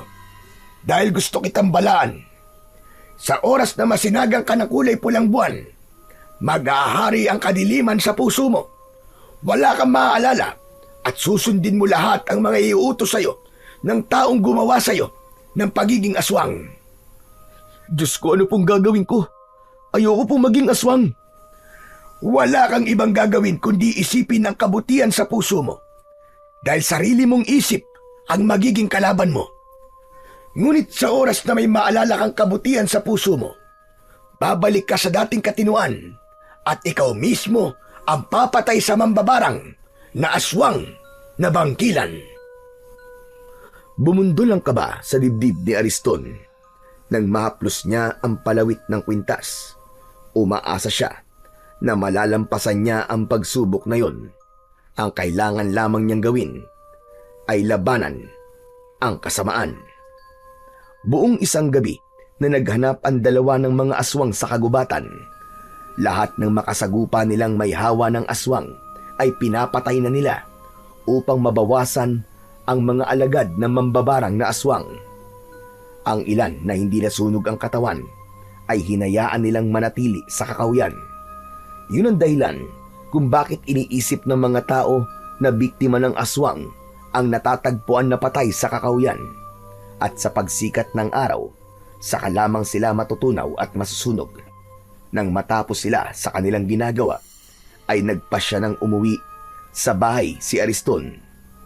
Itinago niya ang kwintas sa loob ng kanyang damit at nilinisan ang kanyang sarili bago siya pumasok sa loob ng kanilang bahay. Ngunit nagulat siya nang makita ang matanda na nakaupo sa harap ng lamesa. Naghahanda ito ng pagkain na madalas nitong ginagawa kapag sumasapit ang madaling araw. Anak naman ng tokwa, oo. Kaya panay ang tawag ko sa'yo sa loob ng kwarto mo hindi ka lumalabas. Saan ka ba nanggaling, ha? Nagpahangin lang po ako sa labas, Lolo Castor. Kalalabas ko lang naman po kanini. Sa bintana po ako dumaan dahil ayaw ko po kayong magising. Pagsisinungaling ni Ariston. Yun ang kauna-unahang pagkakataon na nagsinungaling siya sa matanda. Alam mo ba, Apo? Napapansin ko na madalas kang umaalis. Kapag pinupunta naman kita sa tubuan, wala ka naman doon. Teka nga, saan ka ba talaga nagpupunta, ha? Ang totoo po ay sinusundan ko po si Mang Ebreo. Dahil sabi niyo po, isa po siyang aswang. Gumuhit ang pag-aalala sa mukha ng matanda at napalapit ito sa kanya.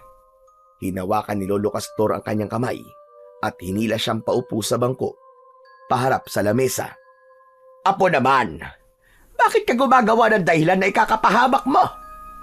Itigil mo na ito at huwag ka nang makikialam sa problema ng iba. Hala, sige na. Kumain ka na habang mainit pa ang kanin. Paborito mo ito. Sinangag at tapa na karne ng baka. Ito ang ibinayad sa akin ng mga magulang ni Pedro. Ewan ko ba, nahihirapan na akong pagalingin sila. Lolo Castor, maaari po bang wag na kayo manggamot? Nag-aalala po ako sa inyo. Paano kung malakas po ang kalaban at kayo naman po mapahamak? Pero ito lamang ang alam kong paraan para makatulong sa mga may sakit.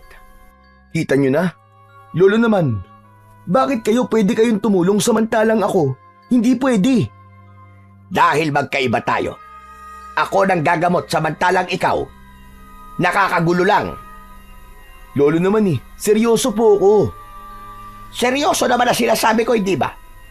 Kaya huwag ka nang matigas ang ulo. Ikaw lang naman ang inaalala ko, kaya sige na. Tama na ang usapan natin na to tungkol sa pagtulong-tulong na yan. Ang mahalaga, kumain ka na. Para magkalaman naman ang katawan mo. Tignan mo nga ang payat-payat mo na. Tsaka hindi na tayo nagkakasabay kumain. Kaya naman, walang nagawa si Ariston, kundi pagtuunan ng pansin ang nakahain na pagkain. Bigla siyang nakaramdam ng gutom at agad na nilantakan ang pagkain na ibinigay sa kanya ni Lolo Castor. Pagkalipas ng ilang sandali, naubos niya ang pagkain, ngunit bigla siyang naglaway. Nakaramdam ng hilo. Sumulyap siya kay Lolo Castor. Ngumiti ito at nagsalita. Sige lang, Apo. Matulog ka muna. Hindi ka rin naman makakagala ngayon dahil masasaktan ka sa sinagdag araw. Yun ang huling salita na narinig ni Ariston mula sa matanda bago siya tuluyan na napalugmok sa lamesa. Nandilim ang kanyang paningin at agad na nawalan ng malay. Nagising na lamang ang natutulog na diwa ni Ariston sa mainit na pakiramdam sa paligid, pati na ang malakas na bulong ng mga taong nasa paligid niya. Unti-unti siyang nagmulat ng kanyang mga mata. Ang una niyang nasilayan ay ang mapula at naglalagablab na siga sa gitna ng isang malawak na damuhan. Ang liwanag nito ay sumasalamin sa maitim na kalangitan. Nakapalibot sa apoy ang mga lalaking nakasuot ng itim na balabal. Mahigpit ang pagkakatakip ng kanilang mga hood, kaya't tanging kumikislap na mga mata lamang ang kanyang naaaninag mula sa mga ito. At sa kanyang harapan, nakatalikod ang isang matandang lalaki. Nakataas ang dalawang kamay, parang nagsasambit ng kung ano-anong kakaibang orasyon. Ang tinig ay paos, ngunit palakas ng palakas. Bumibigkas ng mga salitang hindi mawari, mga sinaunang bersikulo na hindi banal, kundi salitang may kinalaman sa kadiliman. Maya-maya pa ay nagsalita ng Tagalog ang matanda. Sa ngalan ng dilim, sa ngalan ng kadiliman, sa kapangyarihan ng dugo, sa ilaw ng buwan, isilang ang bago naming kasangkapang magdadala ng lakas sa aming kapangyarihan. O katas-tasang hari ng kadiliman, dinggin mo ang aking dalangin. Ang aking alagad ay palakasin. Saniban mo siya ng iyong kapangyarihan at pagkalooban mo ng buhay na walang hanggan. Hindi siya maaaring magkamali Si Lolo Castor ang nasa harapan niya habang ito ay nagsasambit ng mga salita. Ang mga nilalang na nakapalibot ay sabay-sabay na nag-usal din ng dasal. Mabagal sa simula, para bang bulong na umiikot sa hangin. Ngunit unti-unti itong lumalakas na tila ugong ng kulog. Ang kanilang mga tinig ay nagmistulang alon na paulit-ulit na bumabalot sa pandinig ng binatang si Ariston. Pinaparamdam sa kanya ang bigat ng ritual na isinasagawa ng mga kampon ng kadiliman. Sinubukan niyang igalaw ang kanyang mga kamay, ngunit agad niyang naramdaman ang hapdi. Ang kanyang mga pulsuan ay mahigpit na nakatali sa likod ng poste. Ang mga hibla ng lubid ay bumaon na sa kanyang balat. Mula sa pagkakasugat ay dumaloy ang manipis na dugong tumutulo, naghalo sa pawis na kumakapit sa kanyang balat. Ang paligid ng sugat ay namamagana at nanlalagkit, para bang sinasadya ng lubid na pahirapan ang kanyang bawat galaw. Ramdam na ramdam ni Ariston ng mga sandaling yun ang mabilis na tibok ng kanyang puso. Hindi lamang dahil sa sakit ng kanyang sugat, kundi dahil sa labis na galit. Ngayon ay alam na niya kung sino ang totoong kalaban at buong katotohanan. Naramdaman ni Lolo Castor ang pagpupumiglas ni Ariston, kaya naman humarap ito sa kanya. Huwag mo na subukan makawala sa pagkakagapos ng lubid, apo ko. Ano pong ibig sabihin nito, Lolo Castor? Anong ibig sabihin nito? Simple lang. Ikaw ang aking napiling alay upang gawing supremo. Ikaw ang magiging tapat kong alipin.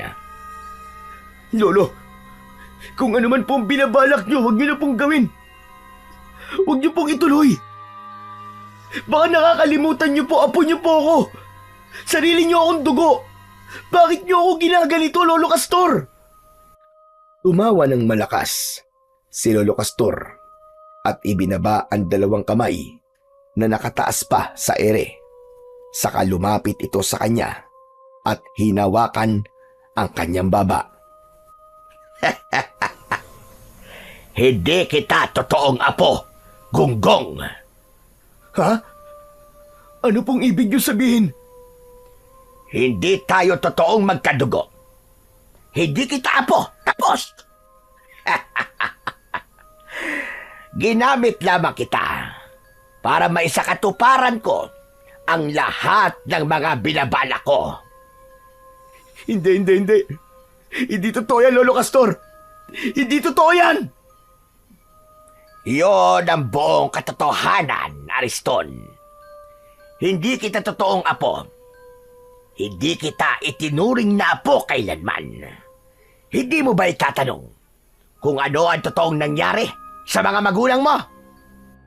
Tila tumigil ang pag-ikot ng oras nang marinig ni Ariston ang mga sinabi ni Lolo Castor tungkol sa kanyang mga magulang. Parang may kutsilyong bumaon sa kanyang dibdib nang maalala ang kanyang mga magulang. Ariston! Naisip mo na ba kung ano ang ginawa ko sa kanila? Anong ginawa niyo sa kanila, Lolo Castor? Anong ginawa niyo sa kanila? Sagutin niyo ang tanong ko! Magsalita kayo! Pinatay ko sila para makuha ka. Ikaw ang napili kong magdadala sa aking mutya na ibinaon ko na sa balikat mo. Inalagaan kita ng ritual at orasyon. Pero ngayon, ito na ang pinakahinihintay kong sandali. ang kukumpleto sa ritual ko. Hayop ka! Sa tunog pa lang ng tawa mo, demonyo ka! Demonyo! Alagad ng dyablo! Wala kayong kasing sama. Tinuring ko kayong lolo. Minahal ko kayo. Minahal ko kayo ng gusto. Paano nyo nagawa to sa akin? Hayop ka! Hayop! Hayop! Walang ibang mahalaga sa akin, kundi ang matupad ang pangarap ko na masakop ang buong daigdig. Para lahat kayo ay susunod na sa akin bilang mga alagad ko. Ngunit mangyayari lamang yon kapag nagawa ko na ang pagpapasanib ng kulay pulang buwan sa katawan mo. Kasunod ng nakakakilabot na pagtawa ni Lolo Castor, bumalot ang itim na ulap sa buwan. Bahagyang dumilim, ngunit ang unti-unting pagpula ng buwan ay dahan-dahan nang nasisilayan. Mistula yung aninong pula na tumatakip sa buwan. Kasabay naman ng pagbabagong anyo ng matanda na si Lolo Castor, ang pinuno ng mga mambabarang na aswang, kasama ng mga alagad nitong sumasabay sa pagtawa ng kanilang pinuno. Lumantad ang dahan-dahan nilang pagpapalit ng anyo habang nakatingala sa langit. Mula sa balat ng mga ito, tumubo ang maiitim at matutulis na balahibo na animo ay mga alambre. Kumikislap sa liwanag ng siga. Ang mga daliri ay kumulubot at nagsihaba. Ang mga kuko nito ay naging matutulis na parang mga matatalas na kutsilyo. Kumikiskis sa isa't isa at naglalabas ng nakakangilong tunog. Ang mga muka ay nagdilim. Ang panga ay lumapad at humaba. At mula sa gilid ng kanilang bibig ay lumitaw ang malalagaring mga ngipin na tila gutom na hayop na handang managpang. Sabay ng ingay na isang ungol na nagmumula sa nakabuka nilang mga malalaking bibig. Unti-unting naging garalgal ang alulong na yon at nagmistulang malalalim na dagundong ng alingaw-ngaw ng mga halimaw. Ang mga lalaking nakapalibot sa siga ay sandaling tumigil, ngunit muling nag-usal ng mga dasal. Ang kanilang tinig ay naging mas mabilis at mas desperado. Umalingasaw din sa hangin ang nakakasulasok na amoy na parabang nabubulok na laman ng tao. Hindi maiwasan ni Ariston ang hindi malungkot sa nakikitang pagbabago sa kanyang lolo na matagal niyang nakasama at minahal. Umagos ang masaganang luha mula sa kanyang mga mata dahil sa nangyari sa kanyang mga magulang. Ang pagmamahal niya sa matanda ay napalitan ng matinding galit, puot at pagkasuklam na tila bulkan ng sasabog. Hayop ka! Pakawalan mo ako! Pakawalan mo ako dito, demonyo ka! Isa kang halimaw na hindi na dapat binubuhay! Demonyo ka! Demonyo! Hindi kayo magtatagumpay sa mga binabalak nyo! Tandaan nyo yan!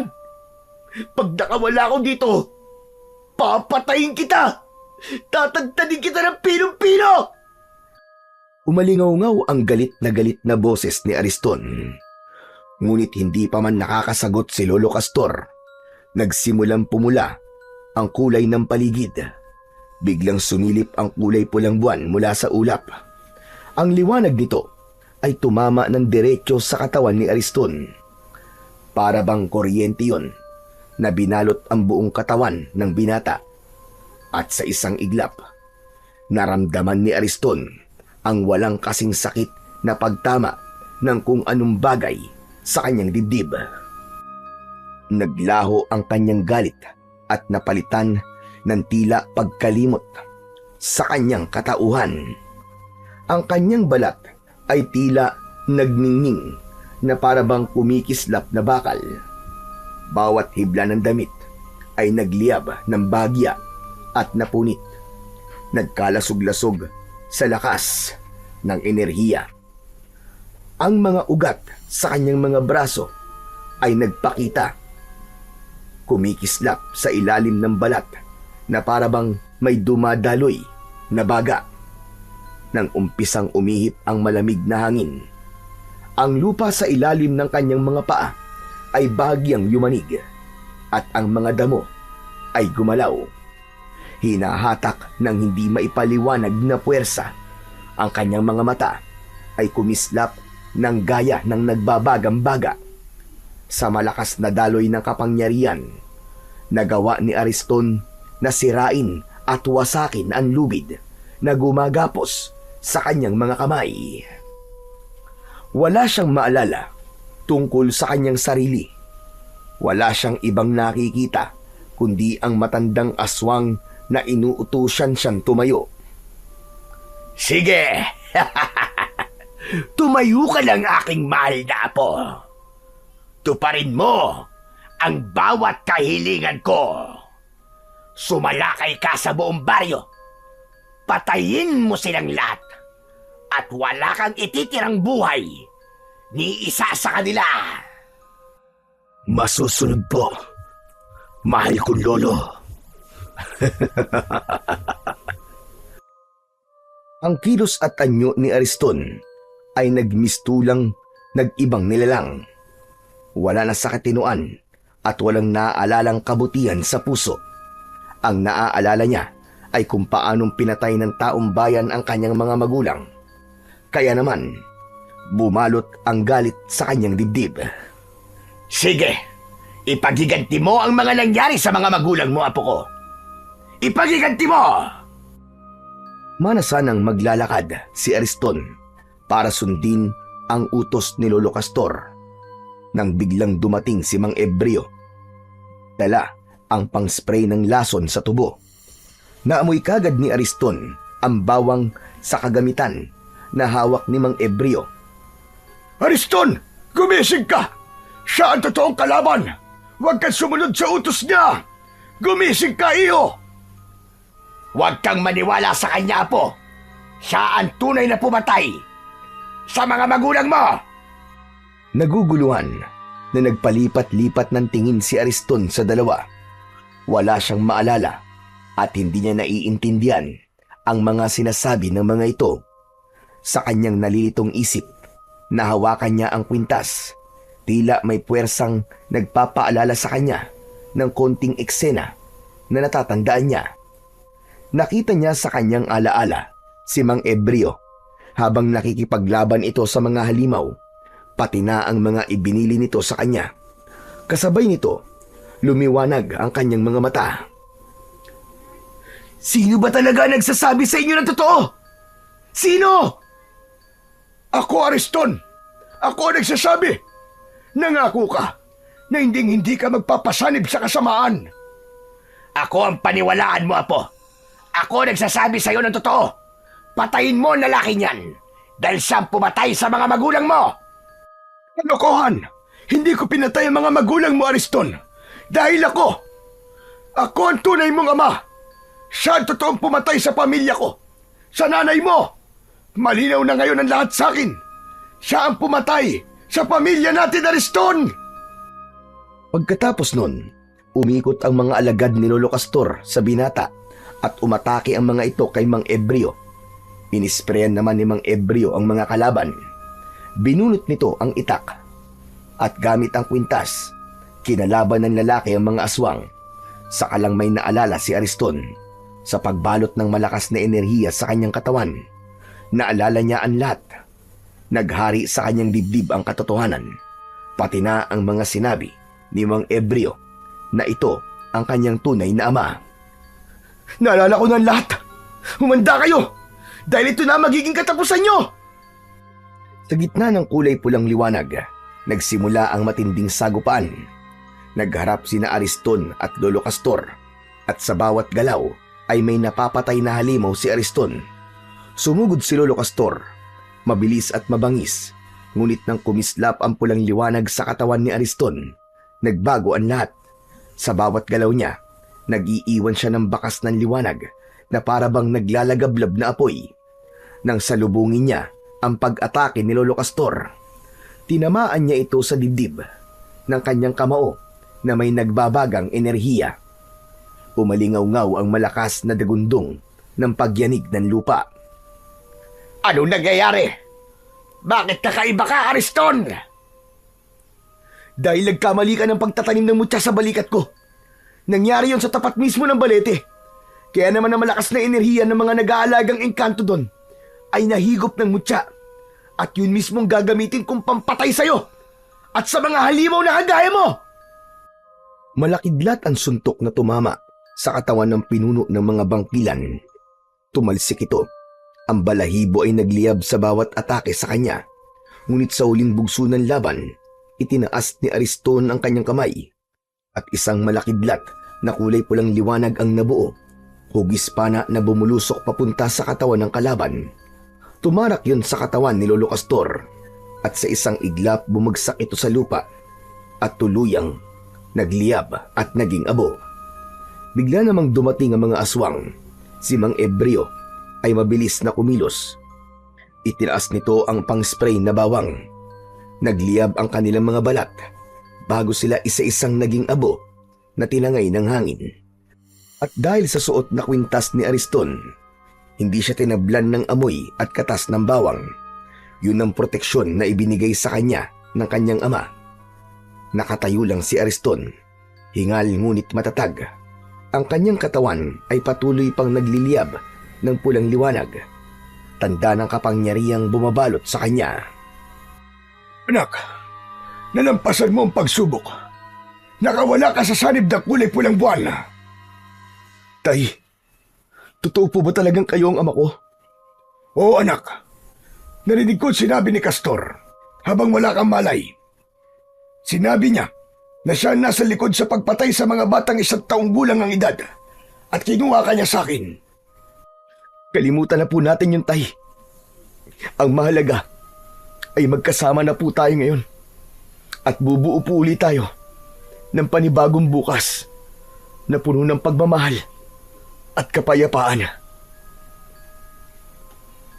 Ang kwento ni Ariston ay isang makapangyarihang paalala na kahit balot ng dilim at kasamaan ang ating pagkatao, palaging may puwang para sa kabutihan. May hawa man si Ariston at nagsimulang kumilos sa katauhan ng isang aswang. Hindi niya hinayaang lamunin siya ng gutom at galit na dala ng sumpa. Hindi na naig ang kasamaan sa kanyang puso. Sa halip, ginamit niya ang kanyang kapangyarihan upang protektahan ang buong baryo at ang kanyang ama. Ang kanyang kabutihan, gaano man kaliit o kahina, ay may kakayang manaig laban sa puwersa ng kasamaan.